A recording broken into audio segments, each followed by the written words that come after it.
And now, BillyCBoxing.com presents Thumbs Up, Thumbs Down with BillyC.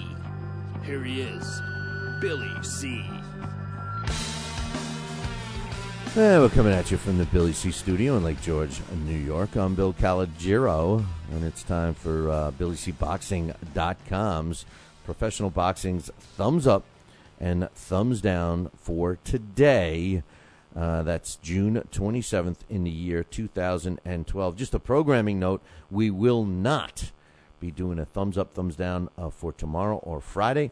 We are going to be in Tampa, Florida. That's right, Tampa, Florida. So check us out. Visit our website, www.BillyCBoxing.com. Click the Alessi Fight Promotions fight poster, which is right on the right-hand side of the screen, and get all the information about the event we're going to be broadcasting. So check that out. I'd love to have you there. Make sure you stop by and say hello, and I'll give you something for nothing. That's it, man. If you're in the Tampa area, swing by, say hello. If not, check out the webcast. We'll be enjoying ourselves in Tampa as long as the hurricane is gone. But check it out, www.BillyCBoxing.com. You know, today I only have a couple of thumbs up and a couple of thumbs down. It's going to be short. It's going to be a quickie.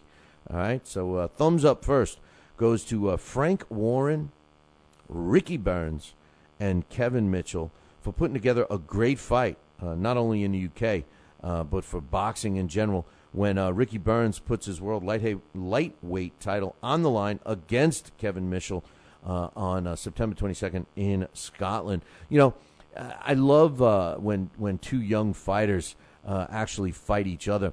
Although Ricky Burns has been a world champion for a little bit now, this is a guy that, is not backing away from anybody. And Kevin Mitchell was regarded as one of the better English prospects. And obviously, Ricky Burns is from Scotland. And together, they're both from the UK. And generally, when we see fights in the UK, it's always like, well, they're not really good for the world stage. It's just good for that, for Europe, for the UK, blah, blah, blah. Not this time, man. This time, we got a world-class fight. And it's not only good for the UK to put some focus on the UK, which in my opinion is basically carrying the sport of boxing on their back, but it should be a good showcase for a great event worldwide. So I give a thumbs up to all of them involved, Ricky Burns, Kevin Mitchell, both of their teams, and of course Frank Warren, who's the promoter. So thumbs up to that. Thumbs up actually to Christy Martin's ex-husband's attorney. Why am I giving him a thumbs up?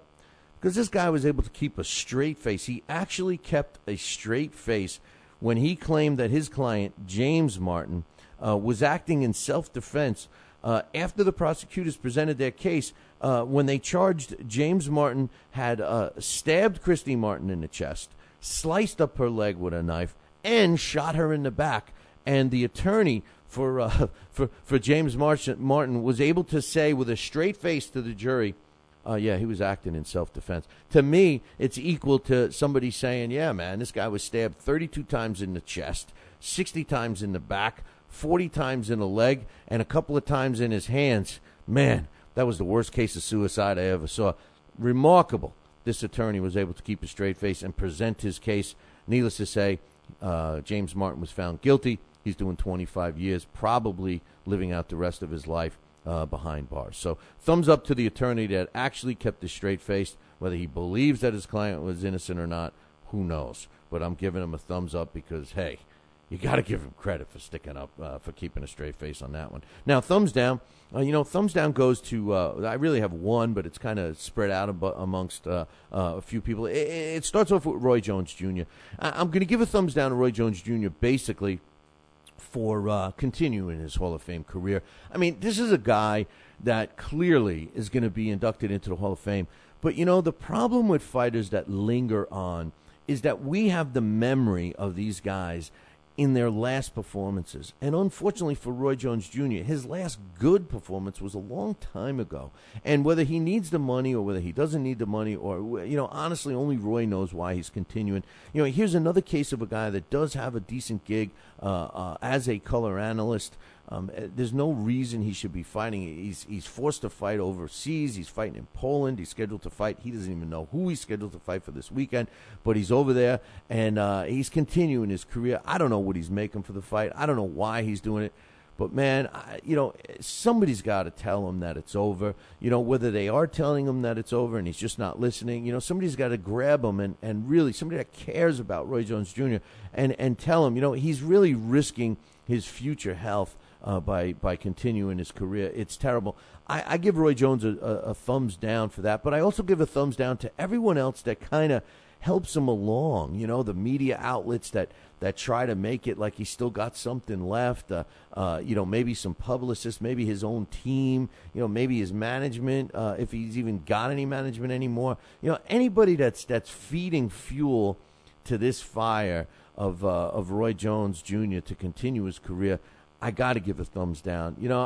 Yes, regardless of what you think of Roy Jones Jr., regardless of what you think of his accomplishments as a boxer, this guy's a Hall of Famer. He had a great career. We should be remembering this guy for all the positive things he did in the ring and not the negative. I have to give a thumbs down to Roy Jones Jr. and everyone that keeps this ship floating.